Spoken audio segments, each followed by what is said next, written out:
Bu qizim 8 ta oltin medalni olib, butun Osiyoni lol qoldirdi. Demak, boshlaymiz. Birinchi oltin medal nimadan bo'ldi? 1500 metr. Yugurishdan. Ikkinchisi 800 metr. uchinchisi 400 metr. to'rtinchisi 200 metr. beshinchisi 100 metr. oltinchisi Yadro uloqtirish. boshqa turda ham qatnashdingizmi? Yettinchisi Balandlikka sakrash. ya subhanalloh. Sakkizinchisi Uzunlikka sakrash. ya ana murabbiylar keldilar. Akajonim Muxtorxon aka, qarang, 8 ta oltin medal. Butun Osiyo haligi lol qolgan bo'lsa kerak, xudo xolasa qizimizga.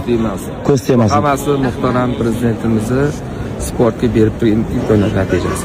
Rahmat. Sizlarga ham kattakon rahmat. Ota yo'qolacham keldi. Amin. Assalomu. Tabriklaymiz.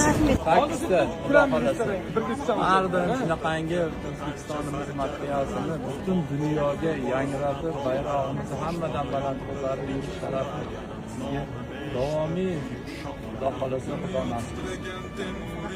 Menga aytgan murabbiylar, yugurishdan bizdan sportchi chiqmaydi, bizning genimizda yo'q degan. Mana Chiroyliligini 5 ta disiplinada.